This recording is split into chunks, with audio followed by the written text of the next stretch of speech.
Bonsoir à tous, bienvenue dans le 19h45 sur BB24. Une journée pour rendre hommage aux travailleurs du monde entier. Elle est célébrée ce jour 1er mai. Dans cette édition, on s'intéresse à la situation sanitaire des travailleurs du Bénin. La question de la dégradation des sols reste d'actualité et préoccupe plus d'un. Les changements climatiques ont une part importante dans ce système de dégradation. Que faire face à ce phénomène? Élément de réponse dans ce journal. Près d'1 million de personnes décèdent chaque année dans le monde d'une hépatite selon l'Organisation mondiale de la santé. Mais pour être soigné, encore faut-il savoir que l'on est malade. Le dépistage reste la solution. 1er mai, fête du travail pour les travailleurs. C'est une journée de réflexion sur leurs conditions de vie et de travail. Au Bénin, on note plusieurs avancées, même si beaucoup de choses restent à pas faire. Quelle est la situation sanitaire des travailleurs du Bénin à l'heure actuelle? Élément de réponse dans ce reportage de Émeric Okupeli et Amidou Malehosso. Le travail est le salut de l'humain. Les travailleurs du Bénin, à l'instar de leurs collègues du monde entier, sont aujourd'hui en fête. La fête du travail, instaurée à partir du XVIIIe siècle pour célébrer les nombreuses réalisations des travailleurs. Au Bénin, le monde du travail constitue toujours une grande problématique, mais beaucoup d'avancées sont à noter. Les travailleurs se porteront mieux si nous avons, disons, une oreille plus attentive face à nos revendications de la part du gouvernement, avec des travailleurs qui ont un emploi mais qui sont pauvres. Ailleurs, vous avez, les pauvres sont des gens qui n'ont pas d'emploi. Mais au Bénin, vous avez des gens qui sortent de chez eux tous les matins, qui vont faire un travail, mais qui sont quand même pauvres. Ce n'est pas seulement pour le Bénin, mais nous pouvons innover, nous. Il est vrai qu'une acception du dialogue chez nous lui confère davantage le sens de conciliation dont la seule finalité serait de résulter en une décision sage au thème de laquelle les belligérants se serrent la main. C'est à cela que s'attachent les partenaires sociaux au Bénin avec un certain nombre de succès récents qu'il convient de souligner. Donc il ne s'agit pas pour nous donc, de dire simplement que c'est mauvais, mais de regarder ensemble avec le gouvernement ce qui n'a pas fonctionné et qu'ensemble nous puissions décider de faire une relecture d'un certain nombre de lois. Nous avons quelques résultats, vous savez, en faisant ça, sans tambour ni trompette. Aujourd'hui, au niveau de ma confédération, les militants peuvent en témoigner. Le nombre de rencontres que nous avons eu à faire directement avec les ministres, avec les employeurs, parce que la confédération est présente, les portes s'ouvrent, vous pouvez échanger et régler de petits problèmes pour les travailleurs. Et c'est ce qu'on souhaite. Tout ce que nous voulons, c'est l'efficacité de l'action syndicale. Et ce silence qui s'observe de loin au niveau des syndicats se justifie bien. Nous avons ces dernières années changé de paradigme. Nous avons voulu privilégier le dialogue à l'affrontement. C'est pour cela que les méthodes ont un tout petit peu changé au niveau des confédérations. On ne peut pas, et ça personne ne me sortira ça de la tête, on ne peut pas continuer de faire le syndicalisme comme on le faisait dans les bouts de bois de Dieu. C'est révolu. C'est révolu et donc tous les efforts doivent aller dans le sens d'obliger employeurs et gouvernements à accompagner cette nouvelle démarche d'un certain nombre de confédérations ici. Comme chaque année, 6 confédérations sur les 7 que comptent les travailleurs ont sacrifié à la tradition de la remise du cahier de doléances. Un cahier de doléances avec des sempiternelles revendications. Nous sommes revenus sur les conditions de vie et de travail des travailleurs du Bénin. Les questions de SMIG, vous savez, le SMIG qui est à 40 000. Le coût de la vie aujourd'hui n'est plus à ce montant-là. Nous avons la hiérarchisation des salaires qui n'a jamais eu lieu.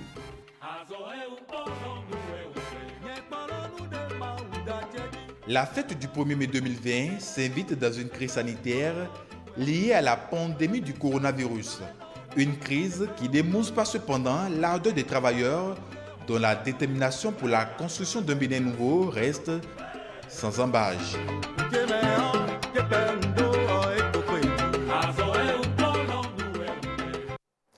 La baisse de fertilité des sols constitue une des principales difficultés que connaît actuellement l'agriculture béninoise. Les terres cultivées s'épuisent à un rythme accéléré et les rendements des cultures baissent continuellement. La question de la dégradation des sols reste d'actualité et préoccupe plus d'un. Les changements climatiques ont aussi une part importante dans ce système de dégradation. Que faire face à ce phénomène? Dr Félix Coelho, maître assistant en sciences des sols au CAMES, nous éclaire au micro de Émile Rounouvi et Amandine Agnamoussou. Tout récemment, au niveau de 17 communes, nous avons constaté que 16 à 20% des terres sont érodées, donc à un niveau de dégradation élevé. Et au niveau de ce phénomène, nous avons surtout les pratiques inappropriées des agriculteurs, telles que l'utilisation abusive des engrais et des pesticides. Et nous avons les feux de brousse, et nous avons la destruction du couvert végétal.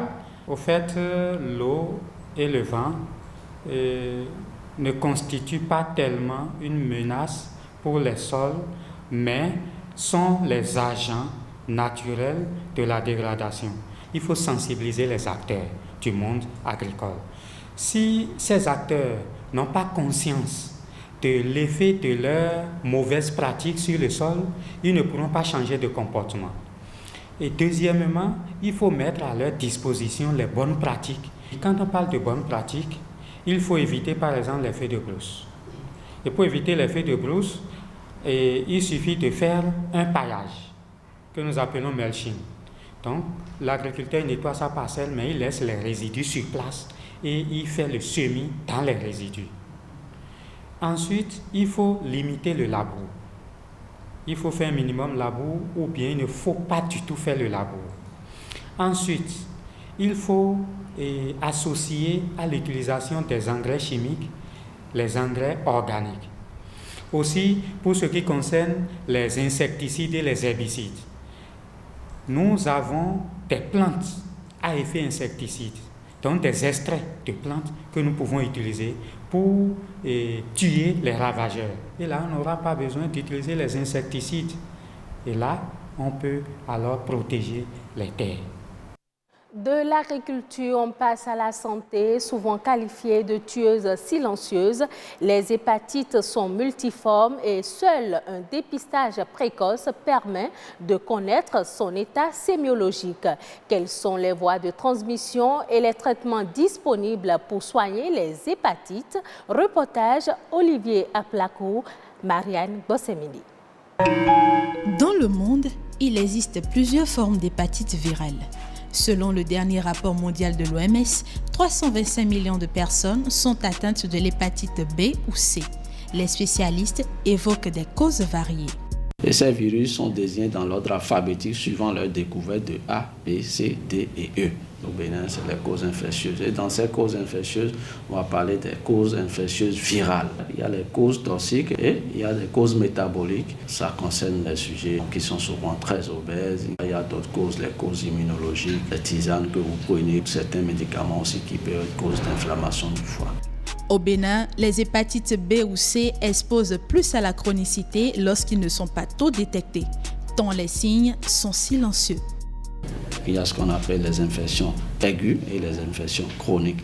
Aiguës pour dire que le délai de l'infection ou de l'inflammation jusqu'à la guérison de la maladie, ça n'excède pas les 6 mois.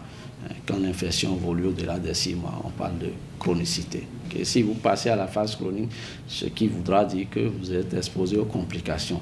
Et notamment les complications, c'est la cirrhose et c'est le cancer du foie. Dans 80% des 2 cas, il n'y a pas de signe. Avant que l'ITER n'apparaisse, généralement, vous avez de la fatigue, de la fièvre, des douleurs dans les articulations. L'hépatite est qualifiée de tueur silencieux. Son mode de transmission reste tout précoce et dangereux. La majorité ont l'hépatite B, mais c'est une contamination qui se fait très tôt dans les premières heures de vie, de la mère à l'enfant. Ça peut se faire de façon horizontale avec les enfants vivant sous le même toit. Les autres voies qui sont sexuelles ou bien sanguines, c'est beaucoup plus rare. Le virus C, c'est une contamination purement sanguine. Avec l'évolution de la science, il existe aujourd'hui un vaccin pour prévenir les hépatites et des moyens de traitement pour les personnes atteintes. On a du vaccin monovalent pour vacciner systématiquement dès les premiers jours de vie tout enfant qui naît. La vaccination pour l'hépatite B, il faut dire chez l'adulte, c'est le schéma à 3 doses. Concernant la forme aiguë chez l'hépatite B, il n'y a généralement pas de traitement. C'est le repos et il faut éviter d'autres produits qui agressent le foie davantage. Tout rentre dans l'ordre, l'organisme se charge de régler le problème dans les 6 mois. C'est seulement ceux qui font une hépatite chronique active, c'est ceux-là qu'on prend en charge. Parce que le traitement qu'on donne pour l'hépatite B, c'est un traitement à vie. Alors que pour l'hépatite C, c'est un traitement de 3 mois et là, vous avez la guérison dans les 3 mois après le traitement. Le Bénin se situe dans une zone de forte endémicité. Pour plus de sécurité, les médecins recommandent le dépistage précoce et la vaccination chez les sujets sains. Suivons à présent la compilation de l'actualité nationale en bref et en images présentée par Amandine Agnamboussou.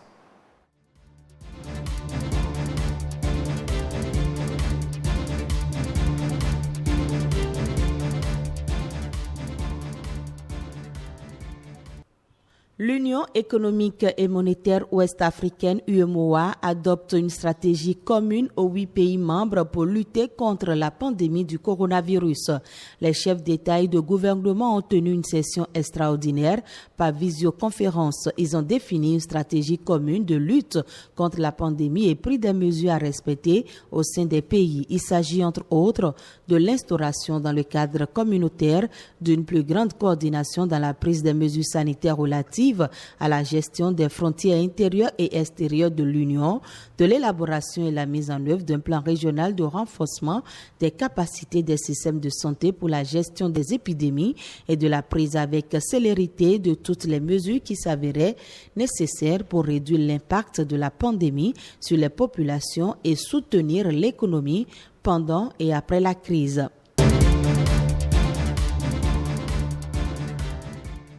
La 7e édition de l'enquête sur le budget ouvert EBO d'Open Budget Initiative place le Bénin au premier rang des pays francophones en matière de transparence budgétaire.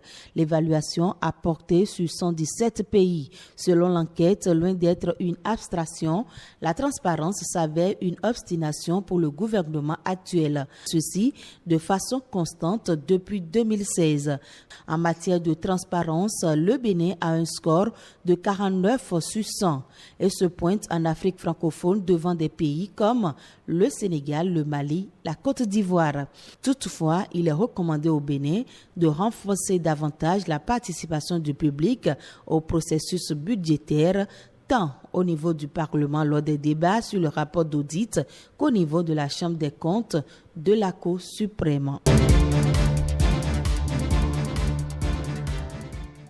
Le Bénin dispose désormais d'une loi portant modernisation de la justice. Le nouvel instrument juridique a été présenté aux hommes des médias lors d'une conférence de presse. Cette loi comporte plusieurs dispositions innovantes et introduit une réforme favorable à l'amélioration du climat des affaires. Elle permet en effet de vider entièrement tout contentieux commercial visant des affaires de moins de 5 millions de francs CFA et la procédure peut être bouclée en un temps record avec un encadrement rigoureux du recouvrement des créances. En matière d'amélioration du climat des affaires, cette loi introduit une réforme en 2 volets, notamment l'organisation judiciaire et la procédure.